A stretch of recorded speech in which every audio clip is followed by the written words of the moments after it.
Moving on now, we will stay in Niagara, where more allegations of horrific abuse at the now closed Robert Land Academy in West Lincoln.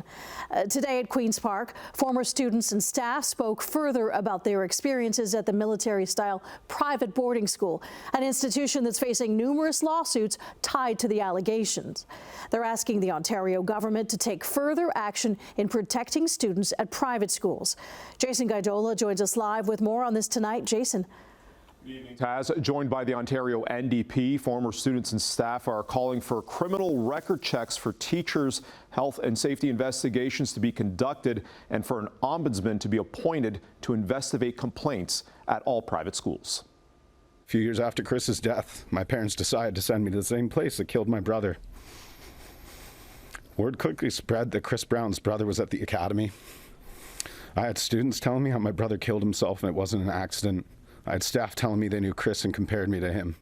Harrowing words from a former student at Niagara's Robert Land Academy today.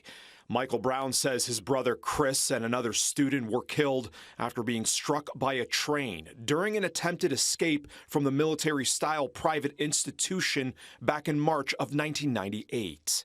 One of many allegations describing abuse, torture, and other atrocities at the now closed boarding school. It included me having to eat laundry detergent. I received 12 swats, which left me barely able to walk. And I could go on and on about the other punishments that I had to go through, some of which pale in comparison to what a lot of my brothers have had to go through. Former students and staff from the academy were joined by the Ontario NDP, demanding accountability at Ontario private schools. The New Democrats say they're prepared to table a private bill on proposed changes, but are calling on the Ford government to impose protective measures. A requirement that all staff perform a criminal records check. A requirement that all teaching staff register with the Ontario College of Teachers. Former faculty member John Chris is also calling for health and safety investigations to be regularly conducted and for an ombudsman to be appointed to investigate complaints. The Niagara facility in Wellandport announced its closure this year and shuttered its doors in June, a move the academy says was due to declining enrollment driven by rising costs to attend the academy. Robert Land has been rocked by the allegations for many years, along with reports of students trying to escape, which also included a 2010 story by CHCH News, reporting a student struck and killed by a car after jumping out of his mother's vehicle during a trip back to the facility. Years later, the closed academy is also filing for bankruptcy and faces a number of lawsuits from former students.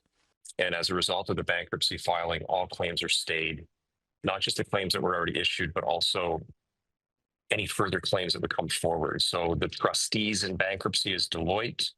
Matthew Lefebvre says he's representing roughly 130 clients tied to the claims. He says trustees say the lawsuits are estimated to be worth $135 million in provable damages. He says the bankruptcy trustees plan to conduct an out-of-court process to expedite claims against the institution. Justice will be served, and I think justice will be served swiftly. We're not going to, there is no scenario where we will stand by and not permit that to happen. So to be clear, we're very optimistic that this bankruptcy proceeding. None of the allegations have been tested in court. We attempted to reach out to Robert Land Academy today for comment, as well as to better understand its reasoning to file its bankruptcy. No response from the institution.